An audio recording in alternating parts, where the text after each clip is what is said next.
illustrious and decorated career of Gonzalo Higuain.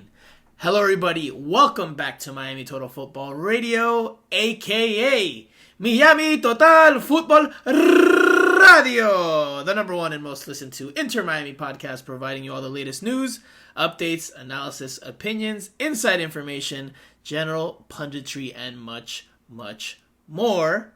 We have been listened to in more than 50 countries and counting, and maybe we're going to hit 3 digits because plenty of people are going to want to tune in to hear about Gonzalo Higuain saying farewell to the beautiful game after a tremendous, tremendous career. It's not done yet. There's at least 2 more games to go, if not more, if Inter-Miami makes the playoffs. But we will dive into all of that in just a little bit. If you're new here, well, my name is Franco Panizo. I am one of your usual co-hosts. Joining me are 2 of the other 3. That is Jose Armando and Andrea Yanez, a.k.a. Island Jose and Aji Sita. So we will start with ladies first. Andrea, how are you doing today in the aftermath of Gonzalo Higuain's not so surprising announcement? Let's be honest, not so surprising. Hi, Franco. Hi, Jose. Hi to everyone listening. I'm happy to be here. Listen, today was a bittersweet day because Gonzalo announced he's retiring. And, well, he's a great player. You guys know what I've always said about Gonzalo Higuain and his quality and his career. And it's a little bit bittersweet because since my adolescent years, I saw Gonzalo Higuain starting his career. And it's bittersweet that now his career is ending and everyone that I saw playing is retiring. So I'm getting up there. I'm getting old. But it was nice to see Gonzalo announce it. It was nice to be there. It was nice what the team did for him with all his teammates there. And it was really good to see him express himself. Like maybe we haven't seen him that much since he got to Inter Miami. Do with local media because he has done interviews with foreign press where he talks more than what he talks with local media. So it was nice to see him, and I'm really looking forward to see what he will do next. He says he wants to take a break, but that's what every football player that retires says, and then they're back in the game. So let's see what happens with Gonzalo. I wish him the best, really. Jose, we will dive into all of what Andrea just spoke about in a little bit more detail in a little bit. But Jose, how are you doing today in the aftermath of Gonzalo Higuain's announcement? I'm excited. I'm excited because it should be a very interesting week. I think the 2 games are the perfect scenario for Gonzalo to retire. Obviously, a very emotional press conference this morning. So I was just happy to be there, happy to report on it, and I think it's sad initially, but then after that, I think it's a great opportunity to celebrate a great career. I think if you go through the numbers for Gonzalo Higuain, there's no question. He had a wonderful career in 17 years, so it's time to celebrate, and I think it's going to be a sad day and maybe 2 days, but he'll move on, and then he'll get to enjoy 2 games. His family will obviously be here, and I think it's going to be an exciting ending to the season.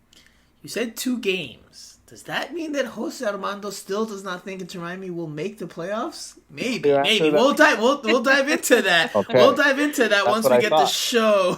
Once we get the show rolling here, we just get the pleasantries out of the way. And of course, before we do all that, if you haven't given us a follow or a review on our social media channels and Apple Podcasts, respectively, please go ahead and do so. We really, really appreciate it.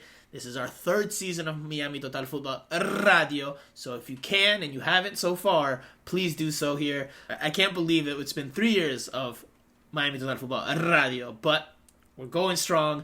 We still have plenty in the tank, a lot more in the works. So, yeah, if you haven't already, leave us a review. It helps us tremendously. And we have some more things that we're working on as we get to the end of this season. And before you know it, next season we'll be here. So, anyway, all right.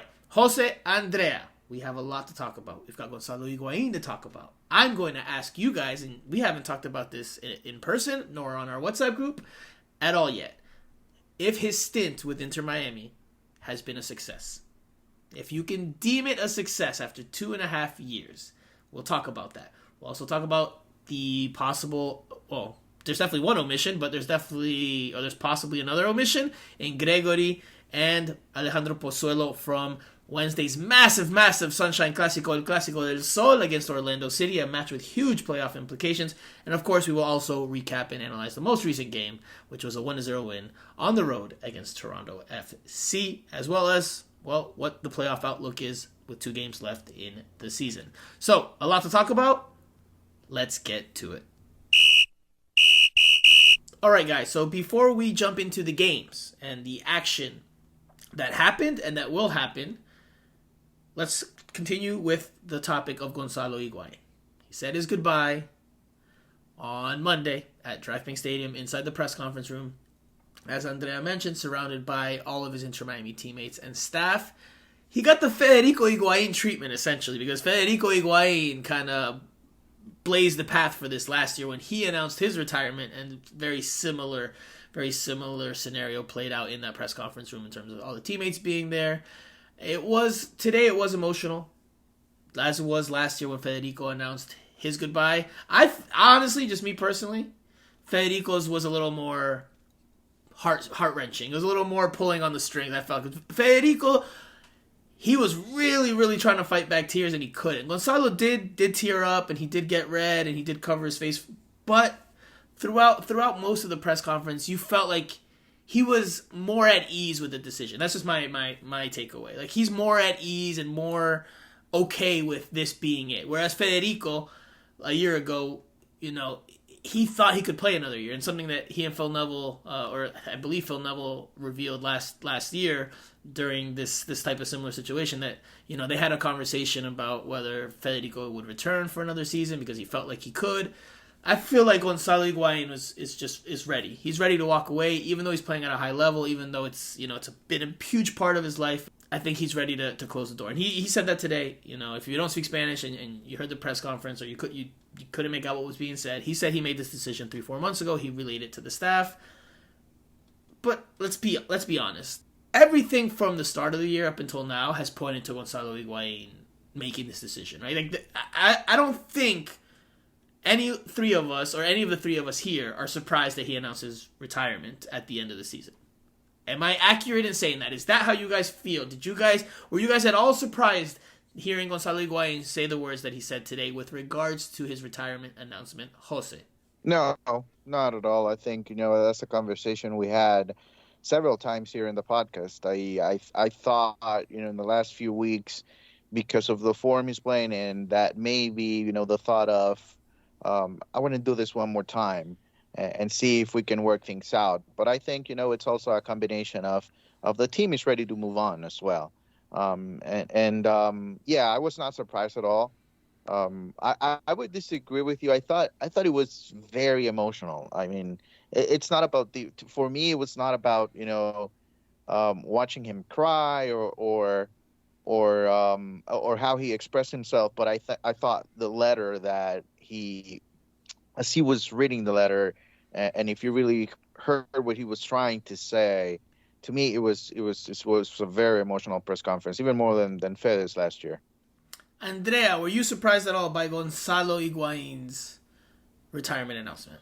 Well, we have been talking about this all year, especially since his father said in an interview with the Argentinian press, we were talking about this. So it doesn't surprise me as much, but since he's having a good season, a good second half of the season, I thought maybe he can come back. Maybe he wants to keep playing. Maybe he wants to keep doing this now that he has seen that he can guide this team, he can take this team and make them better. But I would say like 80% not surprised and 20% surprised because of what he had been doing. But, well, he said it best, that he wanted to retire in a good moment. He didn't want to retire being a sub player. He wanted to retire in living a good moment, and what better moment the one that he's having now with 12 goals in 14 games. So I guess it's good for him, and it's not totally a surprise. I'm surprised that both of you, in some level, said that you're slightly surprised, because everything this year pointed to him retiring. Everything. He was in the last year of his contract with Inter Miami. We know, listen, today was about the positives and everything that he's done and accomplished in his career, but if we're talking realistically, and you know Chris Henderson and Phil Neville, they have honest conversations behind the scenes about what their future is and what the vision is for this club. Gonzalo Higuain doesn't give you that doesn't give you a lot from the defensive side of the game. Even as a striker, you still need to be able to put in some pressing and some running and some of that. And even Gonzalo Higuain, at his better level now, he's in better form, better shape, better physically, still doesn't give you a whole lot, and it does limit in what you can do there from a tactical standpoint. So, like Jose said, I agree. I think the team is also ready to move on. Now, Gonzalo Higuain is on the last year of his DP deal. So for him to return, he wasn't going to do it for less than DP money, right? Like, I don't think Inter Miami was going to pay him DP money again to come back. So I think this has been clear from the beginning of the season. He changed his number. You know, he said in interviews that, you know, he wanted to go out on a high note, that he wanted to leave una buena imagen, like a good image of himself at Inter Miami. He always talked, and you could read between the lines that this was it. And then when his dad came out and did the interview, you know, Gonzalo Higuain tried to quiet down the noise and say that was a misunderstanding and this and that. But, I mean, really, you know, everyone close to the team felt, or I won't say everyone, a lot of people close to the team, including ourselves, felt like this was it for Gonzalo Higuain. This was it. You know, I asked him in preseason, and we had a sit-down interview, one-on-one, for 20-something minutes at the training facility, and I asked him about his number change and positionally where he's playing. And, you know, when I asked him about the number change, going from 9 to 10 on the back of his shirt, he said, it's a number I've always wanted to wear in my career that I've never had the chance to. So clearly there was things he was trying to do because he knew the end was near, right? If you have a lot of time left in your career, I mean, you don't necessarily need to try to get that number right then and there. There were a lot of things. There were a lot of little things that added up. You know, I think he said it to you guys one day at practice when I wasn't there, something along the lines of, there will be a decision made in November. We're just entering October, but clearly, this has been in the works for some time, or at least his mind has been made up. And again, I just never saw Inter Miami bringing him back, and I didn't see him coming back on a non-DP deal. And I also just think he's okay with everything he's done, and rightfully so, because he's had a very accomplished career. But I think he's at peace. When you have players like that, when you have players that have been like Higuain, that he has had a better career than a lot of other players that have just normal good careers, but just normal. Higuain has had an illustrious career. He played for the best team in the world, and then he went to Serie A and played with other best teams in the world. But the thing is, when you have a player like that, why I was 20% surprised is because these players don't want to leave the game. That is why you see Cristiano of 38 years still playing. Zlatan just turned 41 today, and he wants to keep on playing, because when you have players like that and they are performing, they want to keep playing. So, but their personalities are different. That was MLS. But their personalities are different. MLS for Gonzalo, because if Gonzalo wanted less money, he could keep playing in MLS. Many teams will want Gonzalo. But he's not going to want to take less money, and that's to me, that's the difference. You just named other players that are playing well into their later years as well. That's the difference to me, is that the personality. Gonzalo Higuain, up until this point, there's been plenty of criticism, a lot of criticism about him. Not only at his time in Inter Miami, throughout his career, about not being in the best shape, etc., etc. A lot of different talking points. Is he too fiery? A lot of the things we've talked about here. I get the impression that Zlatan and Ronaldo are players that still have a very, very high level of thirst for competing at the most elite levels of the game. Where Gonzalo Higuain, and he said it today, like he was okay with his time being up in Europe, and he was okay with moving on, and Inter Miami came calling, and he was sold in 5 minutes, he said, and then he came here. But even in his comments today, his remarks today, he said he didn't expect MLS nor Inter Miami to provide him with the joy that he's feeling now. So essentially, he was coming here for that last payday. Essentially. Yeah. Right? Yeah. So clearly and he's talked about it in other interviews. He always talks in like the past tense when he's talking about his career. So clearly he was okay with what he accomplished in Europe and with the national team. This for him, when he came in, whether he said it or not publicly, today he acknowledged essentially for him was just a last hurrah, a last stop. And he didn't expect it to be, ending on as sweet of a note as it's ending for him in terms of his own individual performance. So I think just for him, he's ready to move on. I asked him at the end of that interview in preseason, and I've mentioned this before on the podcast, but I'll mention it again in case someone's listening that hasn't heard me say this before. I asked him at the very end. The mic turned off, but he was still there in front of me. We were just talking for a couple minutes extra there. And I was like, hey, when you call it quits or whenever you call it a career, whenever that is, are you going to stay involved in soccer and football? And he essentially told me, like, he's like, nope, that's it. Like, it was like his response to me told me a lot. Like, clearly, he wants to get away from the game, and he talked about that today, getting away from the pressure and the toxicity that he feels that exists in social media and around the game. He's played at very high levels where the pressure's been very high, the demand is very high from fans and media. He's ready to go. He has 2 more games at least. He's going to try to finish on as high of a note as possible. But everyone says that, and I was glad that it was asked of him today, because everyone, even his compatriots, I can think of Simeone, Palermo, Crespo, everyone says, no, I'm not coming back. I'm just estoy harto. I'm tired. And then 3 months, 5 months later, they come and become coaches, and well, all of them have been successful. So I asked him today. I brought up that interview in preseason, and I asked him, is that still your thought on your post-playing career? Do you still not want to be involved in football? And his response was different this time. His response was, in the short term, I don't want anything to do with the sport. He didn't say forever and ever, no, I'm stepping away. Today he said, for the short term, I'm good with where I'm at. I don't want to be involved in the game in the short term. That leaves the door open.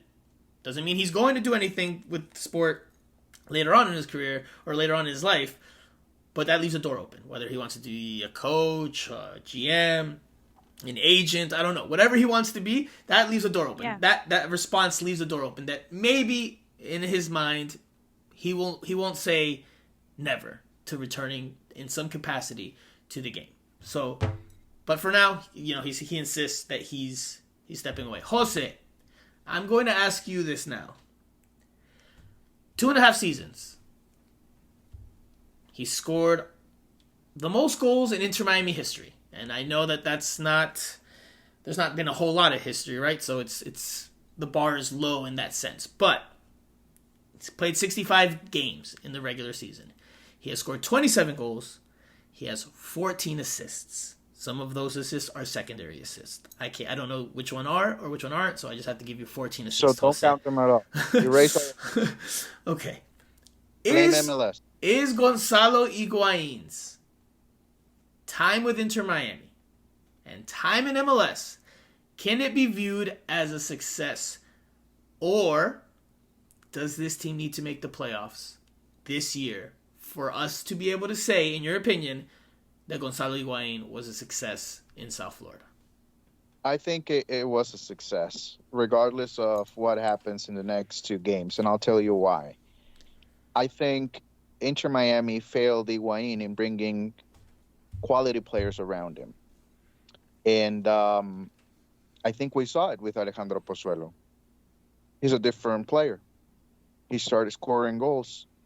And they are very close to they are close to the playoffs because of Alejandro Pozuelo and Gonzalo Higuain. They change a lot the dynamics of the team. And the question is, why didn't they think of bringing a number 10 to start the season? Why did they wait so long?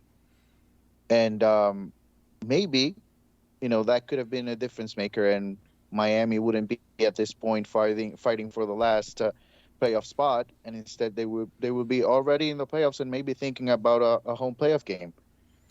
And so last year, and if maybe there's something that I will point out to think that something that maybe Gonzalo should have done a lot better, it's the relationship with Rodolfo Pizarro. I think maybe um, that needed to be fixed, and they never did. They never did, and so that's one thing that I think they could have helped each other, but I'm not 100% sure what happened inside the locker room. But we all know the relationship was not ideal, and still he was able to score. So I think he scored a lot of goals for the team. Especially in the second half of this season, he has been a true leader on and off the field, and I think that's a success to me. It's just about the team failing to bring the right players around him with the right mindset to help him out. And I think we have proof of that now in the second half of 2022. When you do that, Gonzalo Higuain can lead you in MLS. Of course, that you can demand more goals, but I think this is not the time to do so just because it's the last year of his career.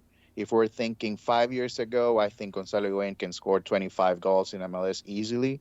But at this point, Jose. you have to take it as it is. Jose. Okay. We've talked about the emotional side of today's announcement. We've talked about, the heartfelt remarks. He had his partner and their daughter in the press conference room as well. So we've touched on the human side of it. But we need to touch on just the football aspect. 27 goals in 2.5 seasons is not a bad haul. But if you're one of the highest paid players in all of the league, I don't think that's enough. Playing for one of the worst teams. Okay. I don't think that's enough. And I'll tell you why. And I really would love and will eagerly anticipate hearing Andrea's remarks as well. I don't completely disagree with you that Inter Miami could have done a better job of building around him, if that's what they wanted to do. But he could have also done a much better job at giving the best version of himself. Because the second half of this season has shown us and everybody else what Gonzalo Higuain is capable of when he's fully invested. And I don't think he was fully invested his entire 2.5 seasons here. From the remarks of, how he viewed MLS when he first got here to, last year at a certain point. And look, he was going through difficult times emotionally after the loss of his mother, but he also was put through a fitness program in the middle of the 2021 season. And then this season, the first half of the year, he wasn't at his best. He got injured. Was a substitute player for a bit. Then he got hot during the second half of the year once he started scoring goals again and got back into the team. Jason Kreis did an interview. I'm not sure how long ago it was, but he did it with an esteemed colleague by the name of Glenn Crooks, who covers NYCFC. Jason Kreis, former NYCFC head coach. So they had an interview. And in that interview, Jason Kreis revealed and was open and honest about something that we've all talked about and something we've all discussed. And it was a conversation the coaching staff had with Gonzalo Higuain. And it was about his fitness and where he was in terms of his aerobic capacity, in terms of how much he could give the team, in terms of an output physically. And Gonzalo Higuain wasn't there prior to that conversation. After that conversation, and I don't know if it was Gonzalo Higuain flipping a switch internally, I don't know if it was the coaching staff changing his workouts or what, or a little bit of both. Probably both parties deserve credit there. He started working harder, and he started putting in more time to getting fitter and getting in better shape. And we're seeing the results of that. We are seeing the fruits of that labor. So Gonzalo Higuain had this in him. He had this in him from the start. We just did not see it consistently enough. And I think in order for Gonzalo Higuain, for the Gonzalo Higuain etapa, the Gonzalo Higuain era in South Florida to be viewed as success, they have to make the playoffs this year.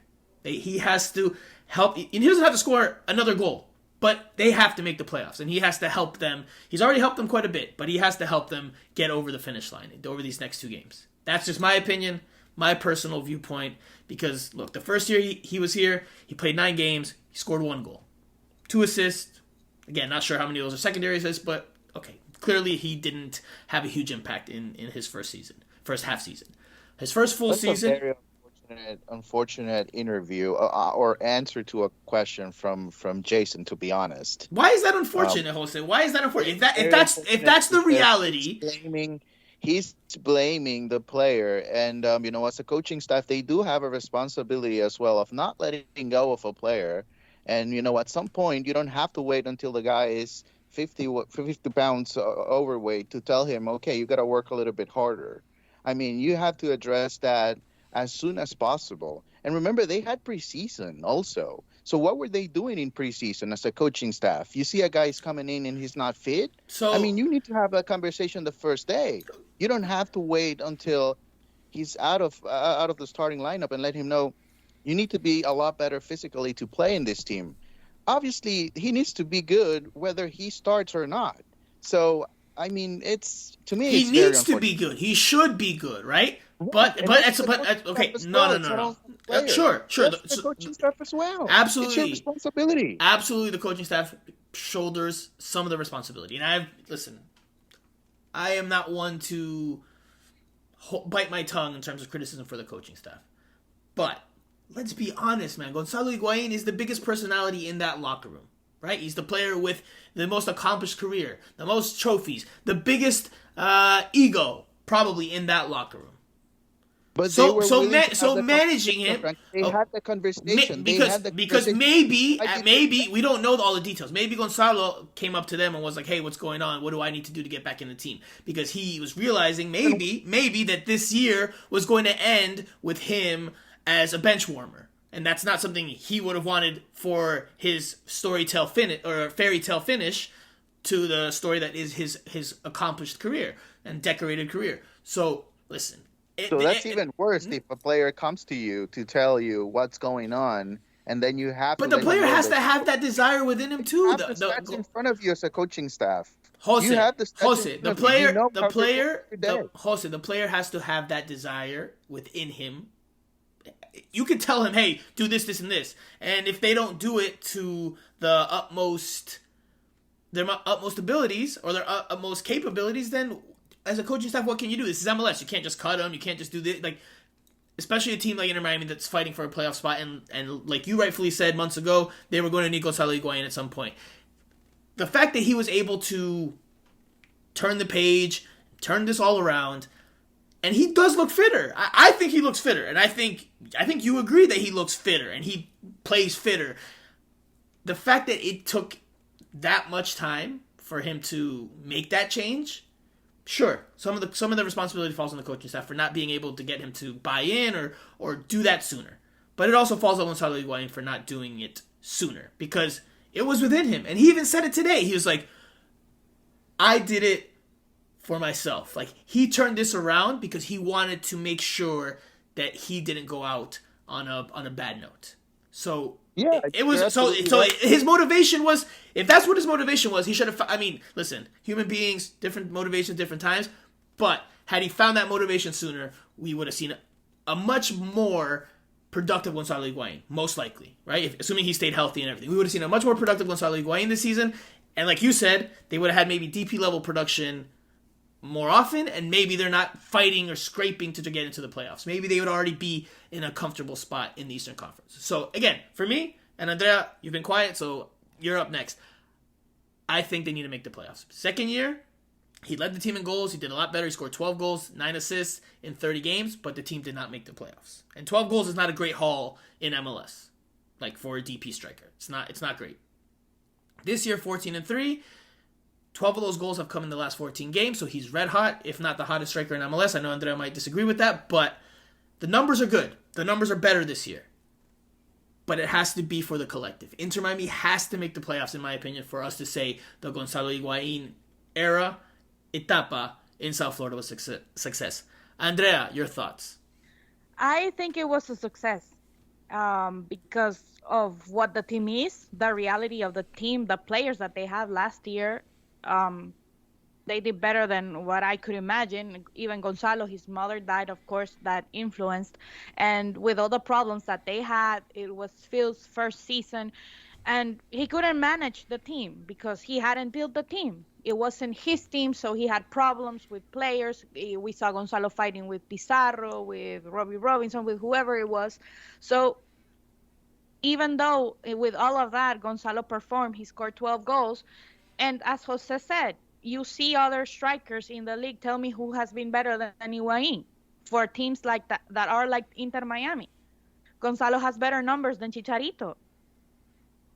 And Chicharito scores penalties and scores that. And he has a team built for him, which Inter Miami didn't do for Gonzalo Higuain until Pozuelo came. Because Inter Miami, the management, the GM that was before, and Henderson didn't do a good job last season and the beginning of this season in getting the players to potentiate what they had in Gonzalo Higuain. And when they did, and they brought Pozuelo, you can see, everyone can see it. And for us, we had spent all of the off season and all the beginning of the season is that we need a 10. They need a 10.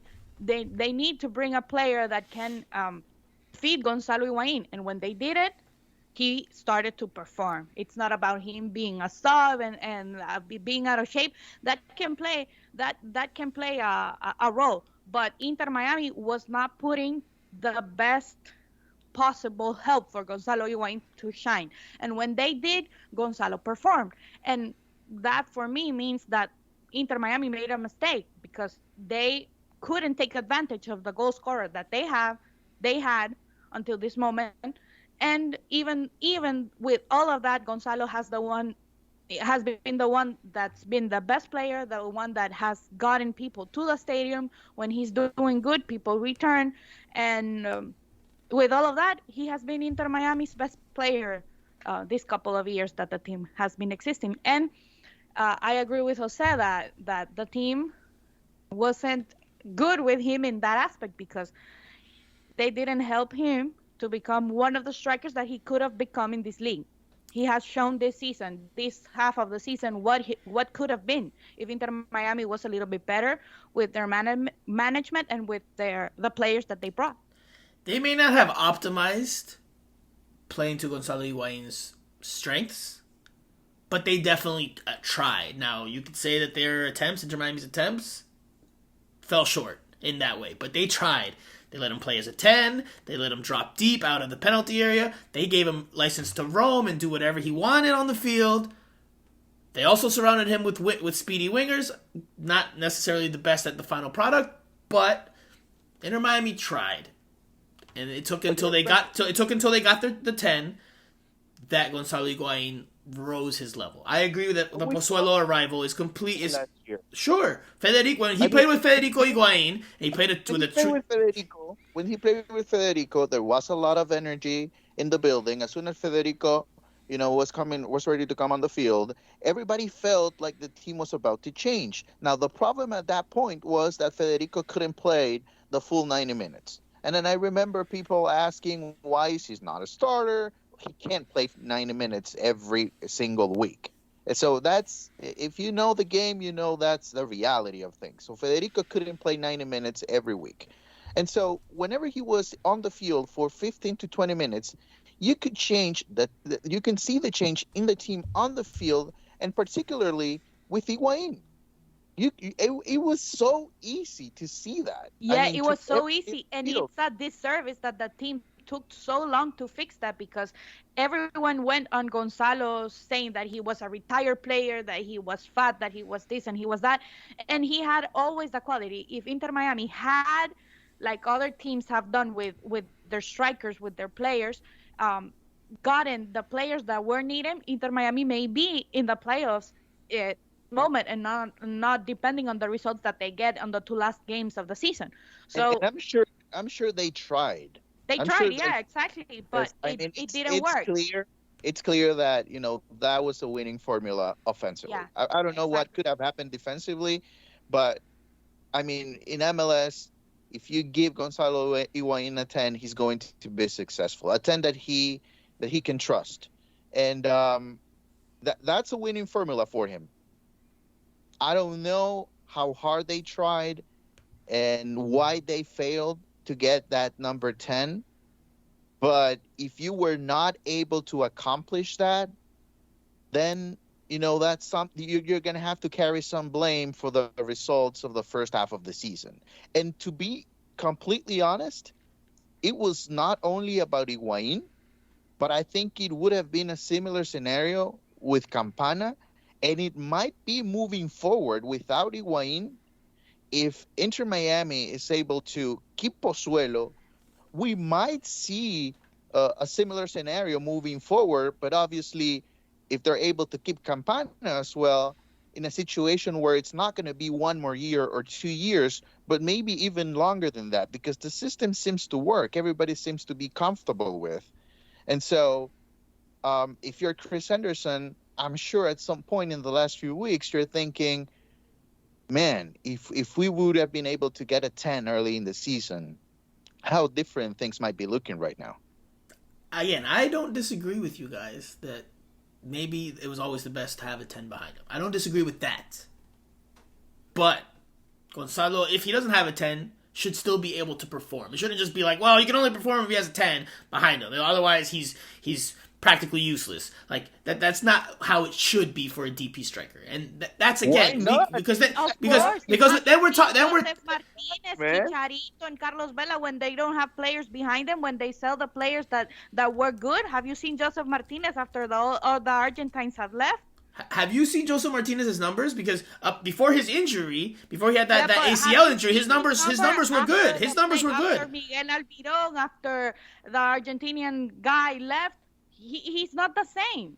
If you have Andrea, time out. No. See, if you're gonna throw that out there, then we have to have that discussion.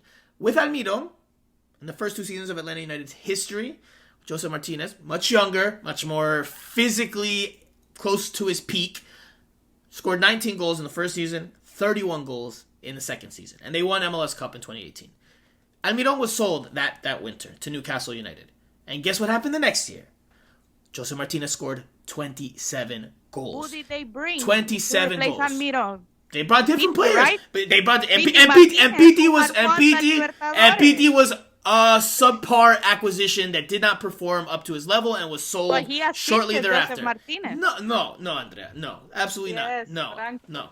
27 goals. 27 goals. It's a 10 behind him. 27 goals.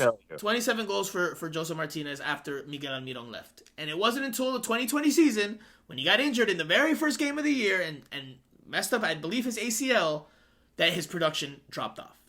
That's the line for Joseph Martinez. That's the point when things have gone down for him in terms of a statistical standpoint. Again, I don't disagree with you that Gonzalo Higuain has been at his best in an Inter Miami shirt when he's had a 10 behind him. But that cannot be the only way, or that should not be the only way that a DP of his caliber performs. Like, he should still be able to perform even if there's not a number 10. Maybe not at this rate, maybe not at this clip, but he should still be able to perform. I don't think anyone, maybe I'm wrong. Maybe you guys, maybe some listeners would disagree. I don't think it's acceptable that he only scored 2 goals during the first half of the season just because there was no number 10. Like, if you think that's a respectable haul just because there's no number 10, then, okay. Then, we can agree to disagree. But at that point, it's not about the numbers. At that point, it's about the performance. Campana came in and Campana started scoring goals. Campana started scoring goals where Higuain couldn't. In the same system that didn't have a number 10. So what was the difference? They are a different player. They are the okay. They are a different player. So there you go. So then that's the point. Campana so that's the point. An effort guy at this point. Gonzalo cannot be an effort guy at this point. Why can he not be an effort guy? Why can he not be an effort guy? Why couldn't he be more of an effort guy? Why couldn't he? The last year of his career. Why could he have not? Why could he have not been more of an effort guy? We have said this before. The team had to make the team play for Gonzalo. And they didn't do that. Phil didn't do that in the beginning of the season. Then he realized his mistake, and he has changed. But I think they knew that from the start, but they just couldn't get the 10. They just couldn't. Couldn't. Maybe that's it. Maybe they were unlucky with Pizarro, that they didn't connect with Higuain. But Phil couldn't do it in last year and in the beginning of. So it's unfair to say that Higuain's time in Inter Miami has not been successful, because it doesn't depend just on him. There were other mistakes as we've been talking. And when it was time to perform, Gonzalo Higuain stepped up and did it when no one else could in this team. And that is just the truth. He stepped up during the second half of the season. First half of the season, he did not step up. First half of the season, he did not step up. Had he stepped up throughout the entire season, they're probably already in the playoffs. That first half of the season was another playing style. Phil has changed. And Campana was scoring goals. In that system. And he's a different player. Sure. Okay, he's a different player, but he's still scoring goals. So what? You can only score goals if the team is completely built around you. Well, then you're a very limited player in that way. Does it, right? It's built around Chicharito. LAFC is built around Vela. When you have a player, and Higuain is better than Chicharito and Vela. When you have a player like Higuain, you cannot, like we say in Spanish, desperdiciarlo, doing what Inter Miami did. That's un lujo, un jugador de lujo. He's a luxury player, and Inter Miami with the they've been hamstrung and handicapped by the financial sanctions. Maybe at the beginning of the year, they're like, well, we can't afford to build around a player that's probably going to only be here for another season because we're probably not renewing him after 2022. So, again, I agree. I don't disagree with you that he's been at his best with a 10, and that's, Inter Miami maybe should have addressed that sooner. But I also don't think it should just be like, well, if he doesn't play with a 10, then he's essentially a non-factor. And again, go to Jason Christ's quote about the fitness. If you haven't heard it, you haven't seen it, it's 2 minutes long. You can go on my Twitter handle at Franco Panizo. I've retweeted Glenn Crooks' tweet. I don't think that's shame. I think it's an honest assessment of the situation from the coaching staff's point. Like Gonzalo can have his point, the coaching staff's point, and that's all the blame on the player. I think there's some truth to that. Anyway, very quickly, your favorite moment of Gonzalo Higuain in an Inter Miami jersey to date. There's still games to be played. I'll go first. I'll let you guys think about it for a little bit, and I'll go back to the sentimental side. Seeing him score against the Philadelphia Union in the second game of 2021. It wasn't the game winner. Federico Higuain got the game winner. But everything that it meant, that for me is my favorite moment, seeing Gonzalo Higuain in an Inter Miami jersey. Because he not only got revenge on the Philadelphia Union, if you remember his very first game in MLS, missed a penalty kick away to the Philadelphia Union. The players kind of celebrated a little bit more euphorically than expected around him, kind of got in his face, led to a tussle. So when he went back the following season, scores a goal, does the shh sound, so you could tell it meant something to him. And it also ended up being, the last goal he and Federico Higuain both scored in a game. The first time two brothers had scored in an MLS match together before their mother passed. And he dedicated that goal to his mom and the win to his mom. And, it was a very heartfelt moment. So that, for me, out of all the highlights and bright moments that he has had, that to me is the one that I think I would take away most up until now. Maybe he scores 3 goals on Wednesday and 3 goals on Sunday, and he gets Inter Miami into the playoffs in heroic fashion, and then maybe I sing a different tune. But as of right now, that's my biggest goal or my biggest moment that I would take away from Gonzalo Higuain's tenure in South Florida. Andrea, back to you. Your biggest goal or your biggest Gonzalo Higuain moment. It could be anything. It could be an interview. It could be a response. Any moment. I like that moment with Philadelphia, but I think my favorite moment is that game against Cincinnati when we were in the press box. Jose didn't go to that game, but the free kick. Shots fired. He scored the hat trick of that game, and he scored the first free kick, tiro libre. And I told Franco he's gonna score. When he got the ball, I told Franco he's gonna score. You'll see. And he scored a golazo. I really liked it, and I really liked that game because it was like his renacer. He came back and shut everyone up that was asking him to retire and was booing him. So I really like it. Really like it. But I have to agree with you that the game with Philadelphia, and because of his mother and scoring with his brother, it was a really good to see. Yeah, it was a touching moment. Again, I think that just it's hard to top that. Jose, what's your biggest moment? Or your biggest goal? My favorite moment came just a few weeks ago, and it was during training. I think we all were there. I think I know where you're going with this. Yeah.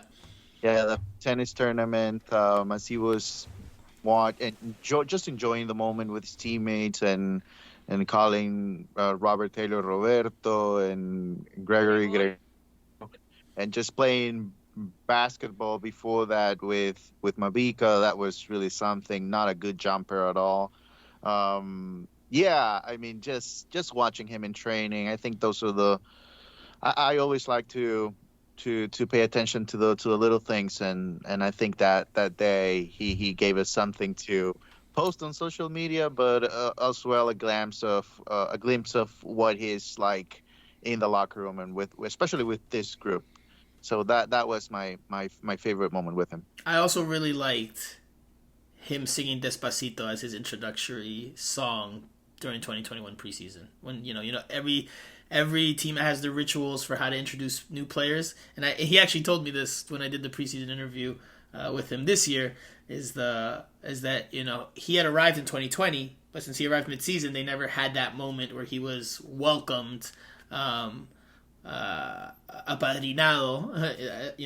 with the team. So they waited until the 2021 preseason to officially have him do that. And, he sang Despacito, and Inter Miami posted it on their social media channels. And that was also great to see. It was a different side of Gonzalo Higuain that we don't normally get to see. In addition to the moment you just said as well with the foot tennis, which was also pretty neat. Okay, let's switch gears to the most recent game and what that means for the playoff outlook. Inter Miami went on the road and beat Toronto FC 1-0 with a goal from Gonzalo Higuain in the final moments. Now, here are some other key results from the weekend. Orlando City let a lead slip away to New York City FC. So they lost 2-1 to New York City FC on Sunday. The Columbus Crew conjured some late magic themselves in their game because they came back from 1-0 down to score twice after the 88th minute through Derek Etienne to beat the New York Red Bulls 2-1.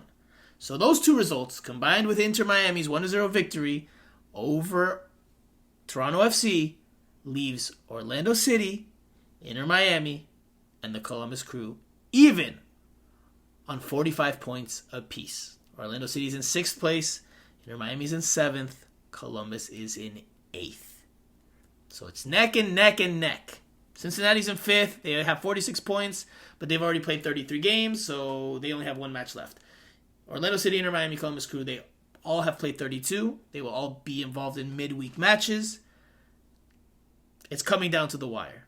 And as Jose and I had said before on a different pod, we thought Inter Miami needed to win 4 out of the 5 to make it to the playoffs. They've won 3 out of their last 5.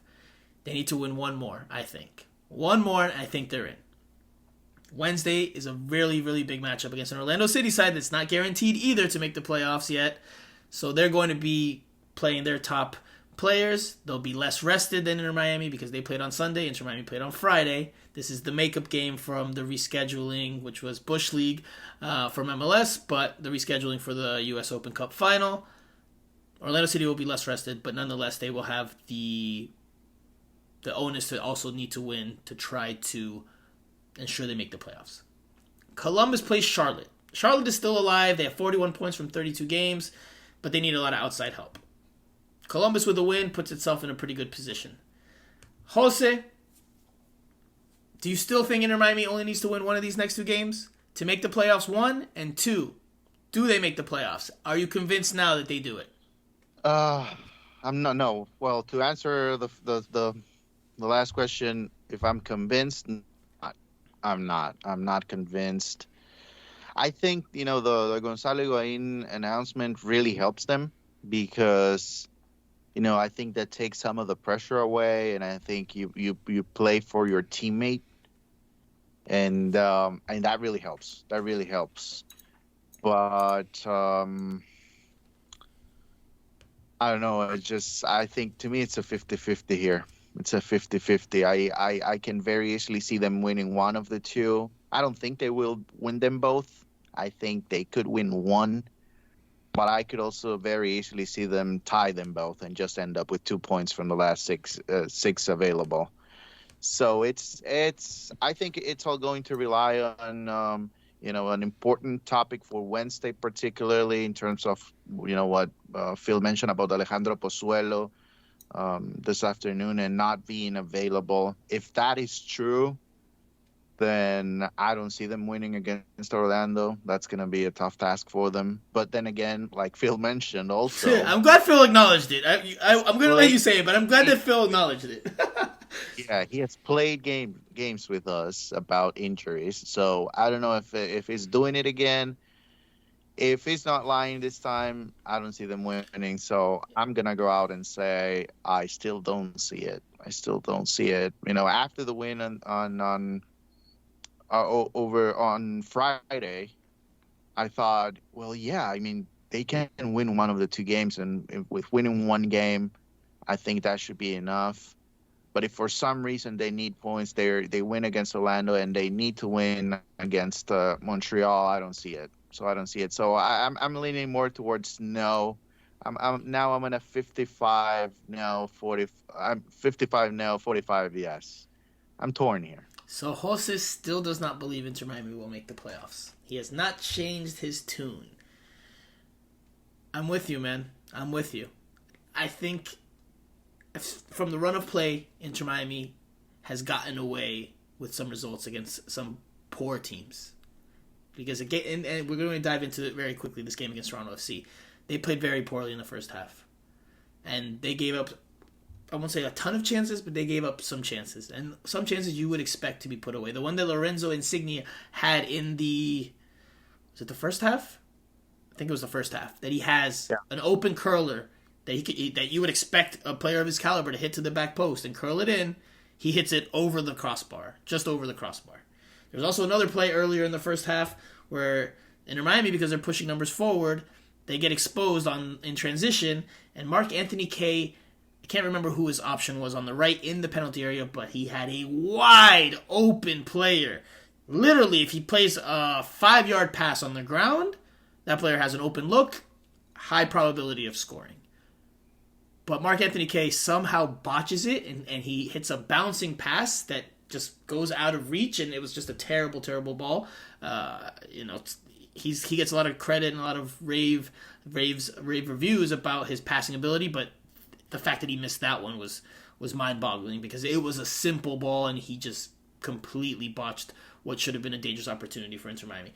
Inter Miami has had this penchant of not playing well in the start of first halves lately, and I don't think that they can afford that again, especially against the level of opposition that they're playing. Orlando City, yes, they're in 6th place, and they have a mediocre record of 13 wins, 6 draws, and 13 losses, but they have the type of players, again, like Toronto does, or Toronto has, or should have, that can make a difference. And Facundo Torres is one of them.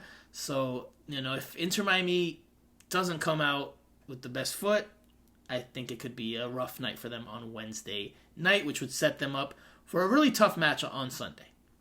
Because this is something that my brother pointed out to me over the weekend when we talked about Inter Miami. And my brother, he was just looking at the standings and he said, well, if Inter Miami loses on Wednesday, they're in big trouble. Because then Orlando City takes a 3-point lead on them. And then what happens in the Columbus Crew-Charlotte game? If Columbus Crew beats Charlotte, Columbus Crew is also 3 points clear of Inter Miami heading into the final game of the regular season. And guess who plays one another in that final game of the regular season? Orlando City and the Columbus Crew. So a draw between them, if they both win in the midweek match, Inter Miami loses, a draw for both of them ensures that they make the playoffs. Now, do they play that way? Do they go for the win? That's a different story. If Orlando and Miami tie, it's going to be difficult for Miami to qualify if they don't win on Sunday, if they tie against Orlando City. Because with a tie, and if Columbus wins what we say is that, Orlando City and Columbus, if they get up to 48 points and then they end up with a draw on over the weekend, Inter Miami can't catch them. Yeah, they'll get to 49, and then Inter Miami, regardless of them getting 3 points against Montreal, it Yeah, that wouldn't is be what I fun. was trying to say. So Yes. so the only sorry, Jose, the only other exit or the only other route in that scenario where Inter Miami could make the playoffs is if they win their game on Sunday, right? Let's assume that they lose on Wednesday for this scenario here that we're doing. If they win on Sunday against Montreal and Cincinnati loses their season finale away to DC United. Which, I mean, It's possible. It's MLS. It's possible, but and it's also Cincinnati. It's also Cincinnati. Hey, it's also Cincinnati. Cincinnati. They've had a better year this year, but it's not like I'll invite you to a baleada if that happens. Hey, it's possible. I've seen crazier things, more wild things on the final day of an MLS regular season. So listen, Wednesday night is a big one. And we'll get there. Hold on, we'll get there. Let's just quickly go into this Toronto FC game just to touch on it very quickly. Inter Miami they came out in a 4-4-2, the diamond formation, Drake Callender in goal. The backline was DeAndre Yedlin, Damian Lowe, Ame Mabika, Christopher McVeigh. The midfield, again, was that diamond, Jean Mota as the 6, Gregory and Bryce Duke as the more advanced central midfielders, and Alejandro Pozuelo as a 10, Gonzalo Higuain and Leonardo Campana up top. Now, again, they didn't play well in that first half, and they were better in the second half, but I thought the team was much, much better once they switched to a 4-2-3-1, which you saw in the broadcast was clearly instructed during one of the substitutions. Inter Miami, again, before that switch, they started to dictate the tempo a little bit better. They started to be a little bit more aggressive and a little bit more on the front foot in the attack. But I don't think it was until that 4-2-3-1 that they really, really got going, and that's when, they became even more threatening, and then they get the late goal in the 86th minute from Gonzalo Higuain. So, I'll say this, and then you guys can chime in before we switch to the Atlanta City game.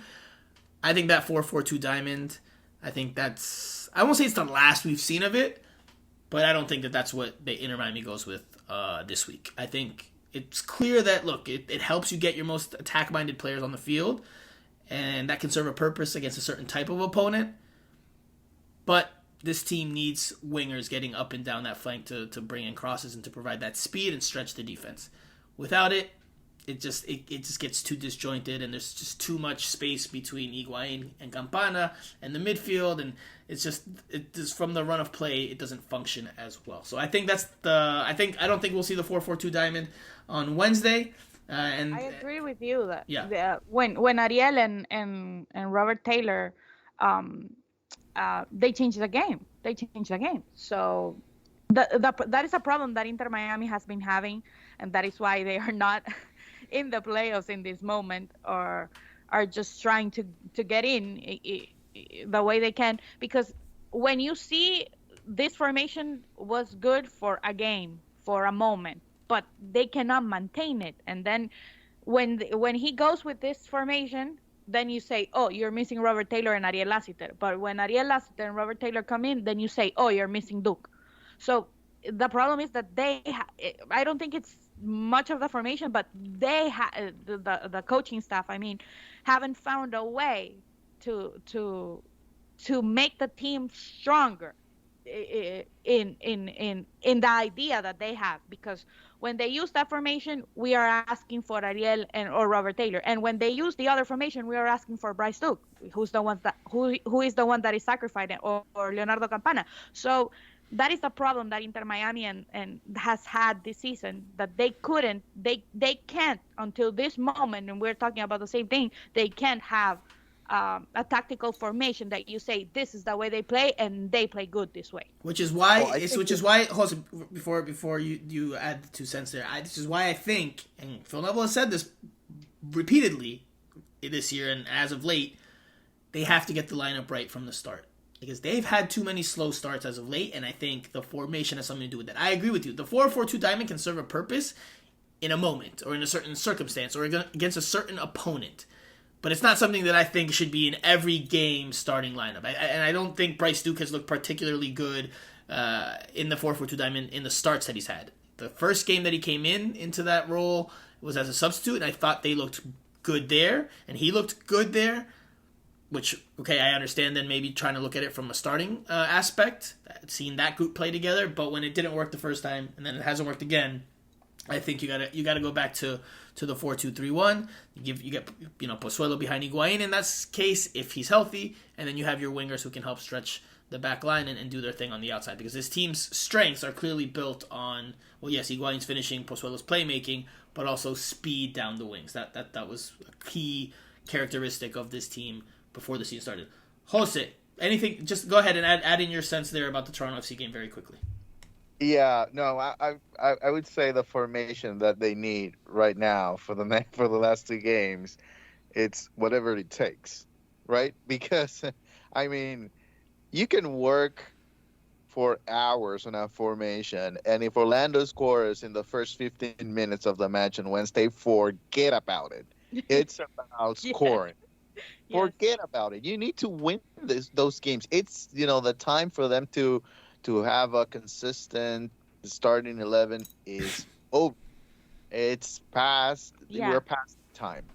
It's about whatever it takes. If you have to play with Gonzalo and Campana and bring Taylor, and you have to do what you got to do at this point. So formations for me, yeah, they are important as you get ready, as you want to preview the match, but it's more about what happens on the field on game time. And obviously, with Alejandro Pozuelo having a very important player on the field makes a huge difference. And if he's not there, you need to find a way to make things work even without him. Okay, so we're going to get there. But last thing I'll ask you about this game against Toronto FC very quickly, because Jose, you didn't really dive into that game, but one, do you think Inter Miami was a bit fortunate to come away with that result given the balance of play? Yes or no? Jose, yes or no? Yes, they were fortunate, yes. Okay. Andrea, fortunate for Inter Miami to come away with a 1-0 win, yes or no? Yes. Totally fortunate. Okay. I thought a draw would have been a little bit more fair. Now, okay. After the game, Gonzalo Higuain was the player that spoke to us in the media side, and he was a bit emotional there. Did you guys get the sense from listening to him talk and some of the things he said there, just very quickly, that he was talking as if things were coming to an end? Did you guys get that feeling or that sensation at all? Jose? Yes or no? Just yes or no? No, not at that point. No. Okay. No. I thought he was emotional, but, I didn't necessarily think about, okay, he's going to make an announcement in the next few days. When I saw the press release and I noticed that Phil and Gonzalo were talking again, then I thought something's going on here, but not at the time of the presser. Okay. I thought at the presser that he was, overcome with a bit of emotion, scoring again late on. He talked about his mom, and I there was different things that he said throughout that press conference, a very heartfelt press conference. He admittedly said he was emotional. I thought that was, him realizing, like, man, I'm playing well. And I'm playing well towards the end of my career. I took it that way. I took it as I wasn't the only one to. I got a few text messages from some colleagues that were like, "Oh, so Gonzalo essentially saying goodbye." It could have been interpreted that way, and obviously now after the fact, now you can understand, maybe a little bit more why. Andrea, did you take that sensation with you that after Friday's game that it was coming to an end, or were you still like Jose, not sure that was happening? Yeah, like I said at the beginning, I was still 20% thinking that he will want to carry on. So like Jose, when we got the email with the media advisory, that's when I said, oh, then yeah, he's retiring, because why would he speak on Friday and then on Monday again? Right. Normally they haven't done that with him, right? So yeah, so he doesn't speak often. When he does, he speaks once a week, once a month, maybe something like that. But when I saw the email, then I said, oh yeah. And there's one question that I've been getting is that why did they end up making the announcement right before the last two games on Monday when they have tickets weren't selling, I guess. Yes, exactly. First of all, you're gonna get. Why they did of course. First of all, they want people to go and recognize Gonzalo Higuain in the stands, right, and give him his ovation and his round of applause, both on Wednesday and on Sunday. So yes, there's definitely a business aspect of this as well, but it's also with the knowledge. But Jose, it's also with the knowledge that if Inter Miami doesn't get the job done over these next two games, there's no playoffs, and Sunday would be the last time you see him. So it's just saying, hey, heads up. If you want to see one of the greatest strikers of this generation, finish out his career, here's your opportunity to do so. Up close and personal, here's one of your last opportunities to do so. Here are two potentially last opportunities to do so. I think that's what it comes down to. Those two things. I think they needed to do this, though. I think they needed to do this. Now, remember, of course. They're supposed to have just one game this week, but because of Open Cup in Orlando City and MLS, I think this was always the plan to do it this week. The thing is that they have 2 games this week, so it helps them in both, so that people could go and say goodbye to Gonzalo. Right, because if Inter Miami makes the playoffs, unless some, unless Cincinnati falls and Inter Miami wins, and Inter Miami's probably not getting. It's not right. Inter Miami's not getting a home game. To Avaliada because I already offered it. Inter Miami's not getting a home game in the playoffs if they make it in. Most likely. The odds are not high on that happening, that they get a home playoff game. So Sunday is likely the last chance for Inter Miami fans to get an up close and personal look at him locally. Now, if they want to travel for the playoff game, then there's another chance if Inter Miami makes it. But anyway, all right, let's switch gears to this Orlando City match also very quickly because we've gone long here. But it's a massive matchup. I've already touched on the standings. You touched on something that is interesting, Jose, in that Pozuelo is a question mark now for the game. Phil Neville, which I will reiterate, I'm glad he acknowledged that he's not always been 100% honest. Well, he's tried to use the media to relay some or some false information to try to throw other teams off. Which, listen, I've never really bought into, but generally speaking, I've never really bought into when Phil Neville says, "Oh, this player is out" or "This player is a major doubt." I've never really bought into that. I think one time he got me where I was like, "Oh, okay, I think this is going to happen. I think Higuain started." I forget which one it was, but by and large, Friday. So DeAndre Yedlin started this game against Toronto FC. Yeah. I think that's what Andrea's alluding to there. I was fooled. No, I was fully convinced DeAndre Yedlin was starting that game. As a matter of fact, I got a text message the day of the game saying DeAndre Yedlin starting from a source. But I knew, first of all, DeAndre Yedlin, yes, he did pick up an injury on U.S. men's national team duty. In the aftermath of the podcast we recorded last week, there was tweets and we talked about it on social media about, is Harvey Neville going to be the one that starts? Even though he's inexperienced, do they put Victor Ulloa out there, even though it's not his best position or it's not his natural position? Do they throw Christopher McVeigh out on the right and put Kieran Gibbs on the left? It was a talking point. But when I found out, when it was announced that when it was made known to us that DeAndre Yedlin was traveling to Toronto, and then when Phil said he's a major doubt, I was like, nah, he's playing. He's starting. That's I don't buy that. I don't believe that. There's no way. And again, he's done it again with Pozuelo. And I think he's selling it. I don't think there's any chance Pozuelo misses his game on Wednesday. That's my opinion. Well, that's not inside information. That's my opinion. And let's be honest. If you're playing for a contract, which is the situation for Pozuelo, you better have a fracture to be out for such an important game for the team, right? So it must be something really, really bad that would limit him from actually getting to the stadium. I just don't see it. And, from watching Pozuelo and the way he loves the game and the way he has embraced his time here in South Florida, I would say I would be really surprised if he's not playing. If he's not playing, I would be surprised because he knows how important he is to the team. And again, the announcement, the retirement, you're not going to tell me that he's not going to want to play alongside Gonzalo in his last 2 matches. Yeah. I mean, it's just hard to believe. I agree with you guys. I think he's playing. Yeah. I think Phil was just... Phil said he's a major doubt. He said that same line.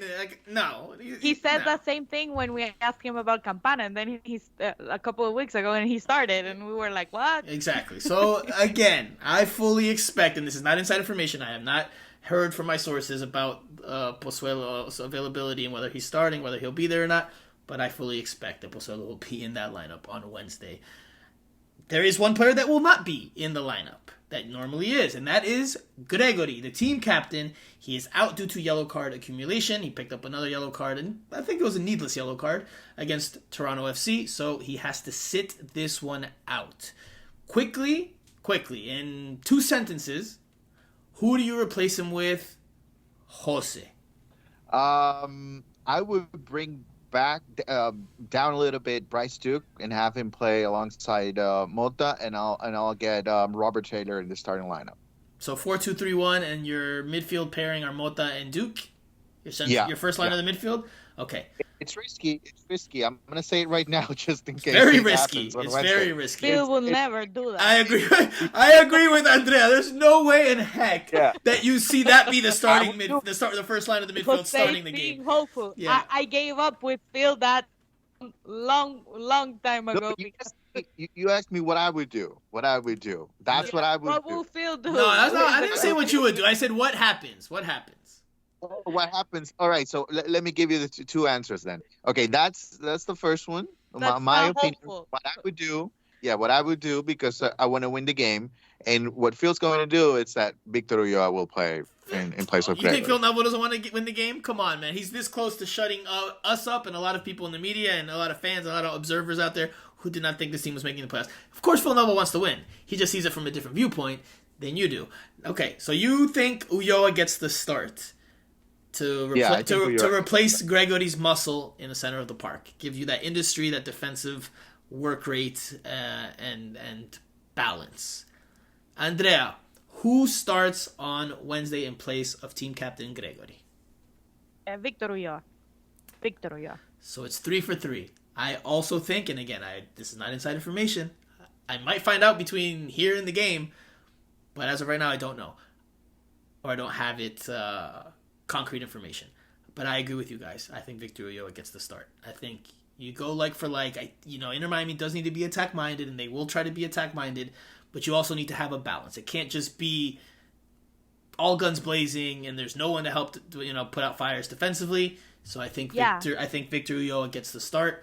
And Orlando is very dangerous. I would like Inter Miami, as we had said and discussed tactics in this podcast a lot of times. I would like Jose said, with Bryce Duke and Jim Mota, but Orlando has maybe they're not that dangerous because they're not that of a good team, but they have dangerous players that can make you pay if you make a mistake in the middle of the field. Absolutely. So I would just go all or nothing in the first half an hour. And I'll just go really aggressive and try to score 2 goals on them and just take them out of the game. I would do that, but that's not Inter Miami style. You gotta manage the game though, brother. You gotta manage the moment. You don't listen. My approach. I think if they score 2 goals in the first half, I don't agree with you. I would say you can't win the game in the first 30 minutes. Sure, you could score 2 goals. Then the other team's gonna come pouring on the pressure for the next 60. I don't think you can win the game in the first 30 minutes, but I think you can lose the game in the first 30 minutes. I think if you knock them down early, and then you just don't let them get up. Let me tell you something, and I'm gonna le voy a tirar flores al compatriota de Franco. I'm gonna throw flowers to Franco's compatriot. The difference with Orlando, with other teams, that Orlando has really a good goalkeeper, and we have seen with a lot of these victories that Inter Miami we have seen many mistakes by the goalkeepers, and I don't think we're going to be seeing that on Wednesday. So it's going to be hard because Galese is a world-class goalkeeper. So I don't know if I'd go that far. World-class, that's a big compliment. I wouldn't call him world-class, but he is definitely in the upper echelon of MLS goalkeepers. Okay, quickly. We've all said that we all think Pozuelo's playing. We all have said that Gregori will be replaced by Ulloa. I think they go back to the 4-2-3-1. Andrea, did you agree with me there? 4-2-3-1? That's what you think Phil Neville goes with? Yeah. Jose, you also think that? You think they go back to the 4-2-3-1? And Phil Neville kind of alluded to it today. Don't know if he was lying or not, or trying to throw Orlando City off the trail. But do you think it's a 4-2-3-1? No, I think the diamond stays. The diamond stays. So Campana and Higuain both start. Okay. All right. Then my final question to round out this segment. Prediction. Jose. I mean, you've already told me you don't think Inter Miami gets to the playoffs. So this is either a draw or a defeat. 2-2. 2-2. Okay. Yep. Massive match, huh? Massive match. This might be bigger than. I think this is bigger than the U.S. Open Cup match that they had, just because of what it means for the playoffs. This is the biggest Sunshine Clásico, El Clásico del Sol, as I like to dub it, to date. Andrea, prediction. And to add one more thing to that, this could be a very important moment in terms of the rivalry, because I think as of right now, it's all about Orlando, and they have been able to win the big games. This is a big game. If you want to call it a rivalry, then if you want to hurt them, Inter Miami, they have to win this game. Which is a good point. Leave them out. Which is a good point, because both teams could be you could be left out of the playoffs either way, depending on how things go here. So it's a huge matchup in that way, and I think because of that, tempers and tension will be high, and managing that will be important in this game. Will be very important. You cannot get a silly red card. You cannot get into the bickering and the extra stuff that can happen in rivalry games. You have to manage that, because if you get a red card here, City is very good doing that. Listen to me. They have a good coach, one of the best coaches in MLS, Oscar Pareja, and having seen them, the game that they won in U.S. Open Cup, they are a very patient team. They are a team that can get you out of your mind if you are not prepared. But what I mean by this is that, as you've been saying, make mistakes like getting red cards, yellow cards, committing fouls, committing penalties. So Inter Miami has to be very careful, and that's why I still don't know if I could say that they're gonna win on Wednesday. Because so prediction. Give me a prediction, Andrea. Give me a prediction. I think Orlando City wins 1-0. 1-0. Oof. I think there's going to be goals in this game. I think there's going to be tempers flaring. Emotions are going to be running high from both benches. Whether Inter Miami scores the go-ahead goal or a winner or gives up a goal, I already picture Phil Neville having a range of emotions. It's going to be a heck of a game, a heck of a spectacle. So you say a draw, Jose. You say a loss for Inter Miami. Andrea, I say a loss. I say Inter Miami loses this one, but I do think it'll be very, very, very intense and entertaining to an extent. I think Orlando City's going to play to counter. I think they're going to look to counter. I think they're going to know that Inter Miami's going to come flying, and they're going to try to throw numbers forward. And I think Orlando City's going to be patient to try to hit in transition and expose Inter Miami, because that's when Inter Miami's at their weakest, right? When they throw numbers forward to try to score goals, they get exposed at the back. They leave those spaces in behind. They're not the best at shutting those down.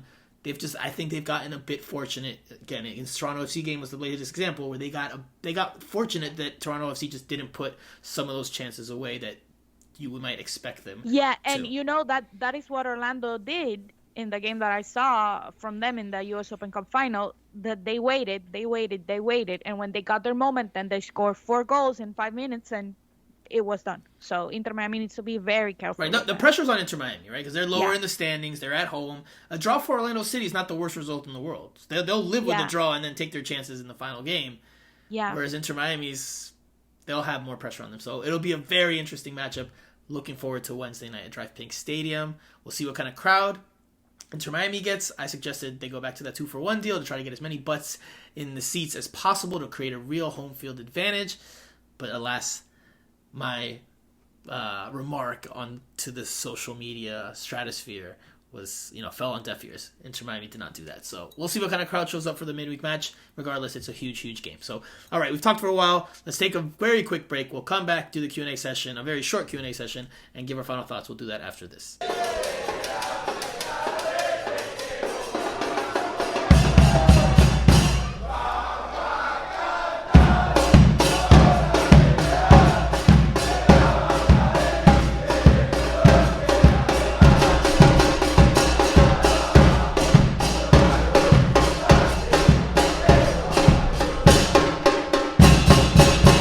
Okay, guys, Q&A time. Very quickly. Let's do this very quickly so we can wrap up the show. First question comes from Elder Bar. He said, not new news. Miami Total Football Radio said he would retire earlier this season.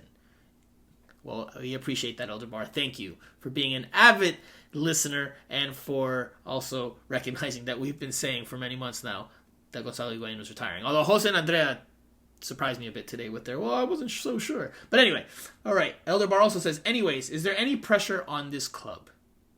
Jose. I think the pressure at this point that they have is to perform for Gonzalo. I think that's the only pressure that they have. But other than that, no, I don't think.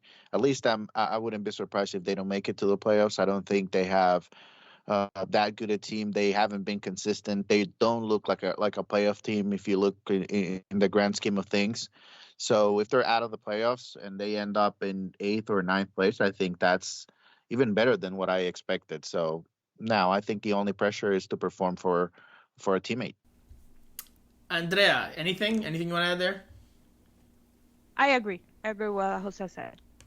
I think there is pressure. I think there's pressure, internally and I think externally because, yes, they're close. And they've definitely overachieved in terms of what we thought, what a lot of people thought they could do this season. But if they don't make the playoffs, it's still not going to be looked at as a success, right? It'll be looked at as like, okay, but not as a success. If they make the playoffs, no matter what happens there, it's looked at as a success. So I do think there's some pressure. Not a whole lot of pressure, but I do think there's some pressure. So, next question and the last question. Atlante Herons.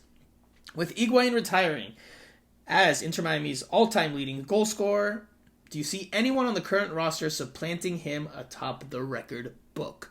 So, the question is, can anyone else on this roster have the longevity or the scoring rate to score more than the 27 goals that Gonzalo Higuain has to date?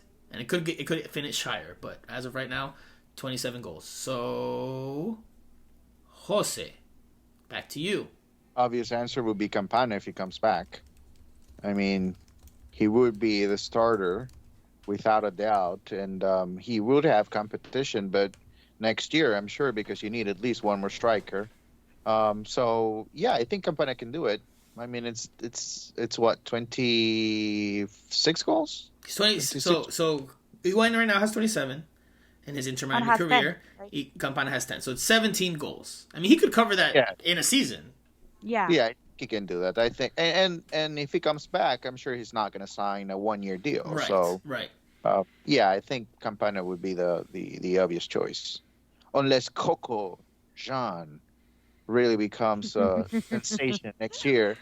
If he's available and he indeed is a goal scorer, then he might do it. Andrea. Well, I agree with Jose. If Campana stays, I don't know if he's going to stay. He has maybe a future in Europe. Who knows? But if he stays, I think he can do it. But if not, it's gonna be hard for one of the other players to do it because they don't score as many goals. If you see the other option, maybe is Robbie Robinson or Emerson Rivaldo, Ariel Lassiter, and Robert Taylor. I don't think they will get to 27 goals. Only Campana for me. I agree. But since we don't know if he's staying or not. Yeah, that's going to be an interesting conversation. He's coming for back. A later There's no way he's not coming back. Wait.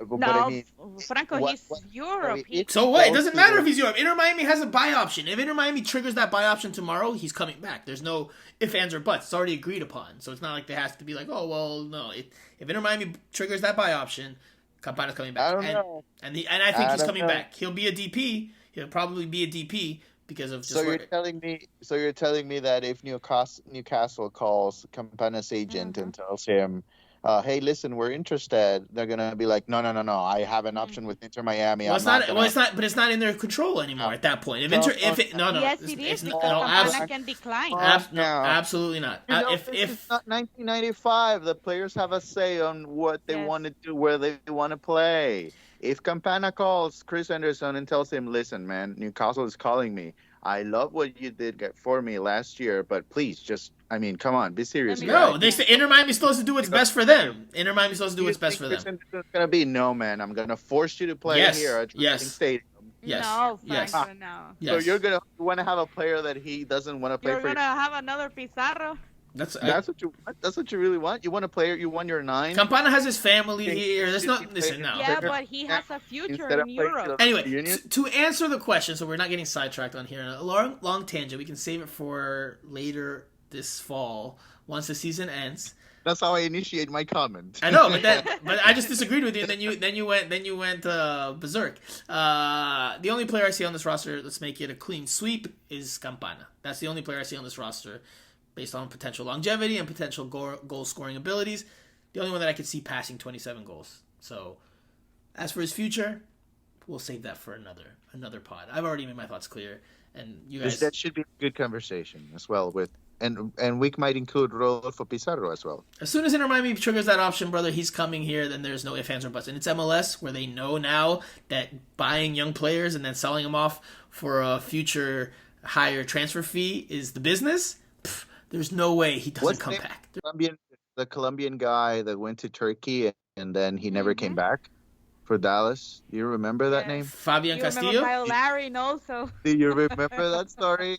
Right then. Right, so but those players. If you see on Instagram that Leo Campana is on vacation in England, be careful, Franco. He might not be your player next year. Those players were MLS players that went abroad. Campana's an abroad player that's come back, or not come back. He's a player that was playing abroad that has come to MLS to try to revive his career, and because of that, the deal that was worked out has a buy option already. So Inter Miami can trigger that tomorrow if they want to. And then puts Campana in a situation where he now has a contract with Inter Miami. Now, he might not like the contract. You could say this, that, or that, but he would be an Inter Miami player. Wolves needs to agree to. But it's already agreed upon. It's already agreed upon. They can't. Wolves can say no. Andrea, no, Wolves cannot say no. Wolves cannot say no. No, Andrea, I'm like perplexed that you don't know what a buy option means. Of course. A lot needs to happen. Franco. Come on. Andrea, if you have a buy option, you don't need to agree anymore. You just trigger the buy option, and that player is now yours because you've already agreed to a number. There's no more, we're negotiating this because they've already signed a contract that says, hey, if we want to buy him, we can buy him at this price at any given point. And that's how it works. That's how it works. But anyway, all right, we'll leave it there. All right, final thoughts. Blame it on me. Final thoughts. We'll start with Andrea. Well, my final thought for tonight cannot be other than Gonzalo Higuain, since it's his goodbye, and I wanted to remind people of the comments that he made today about abuse, online abuse. Be kind. Even Inter Miami fans were a little bit disrespectful to Gonzalo Higuain this year, so this can serve as a reminder to be kind.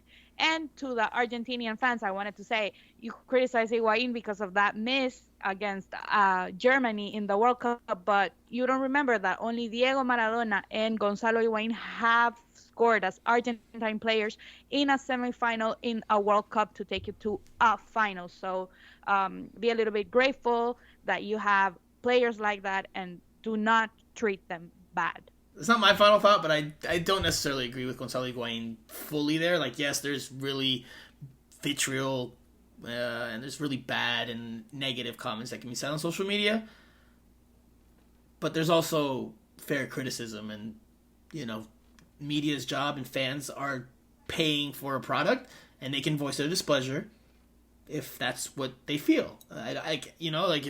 Yes, Gonzalo Higuain was booed earlier this season. Is that wrong? Is that wrong for him to be booed if fans don't perceive that he's putting in the right amount of effort or performing at the levels he should be? I don't think there's anything wrong with that. I don't think there's anything wrong with people, voicing that displeasure on social media, so long as it's done in a respectful way. Well, I think that's the problem. So then we get into an interesting talking point, because is talking about Gonzalo Higuain's fitness and his weight, is that disrespectful? If he doesn't look the part, is that disrespectful? I mean, obviously, if you make some snide comment and you compare him to, anything that's like, obviously that makes that I understand as being disrespectful. But if you say he's not looking fit, he's overweight, is that being disrespectful?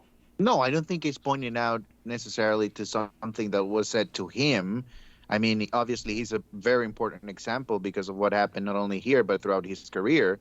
But, it's just the way you address things. I mean, you can criticize and you can have an opinion, but just don't be respectful, disrespectful. I think that's the point of what he was trying to say.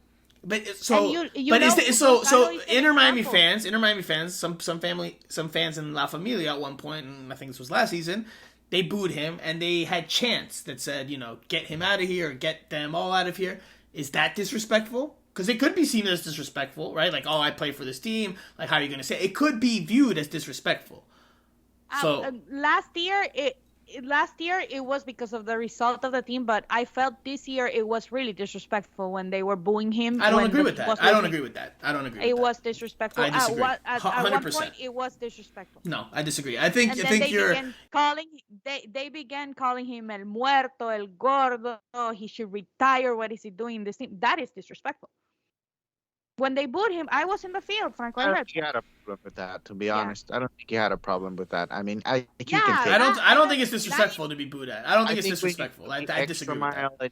And you go for his family, or you go for... Yeah. Sure, of course, 100%. Yeah, I think he was talking more about his whole career, and especially that miss in the World Cup, that miss that everyone talks about.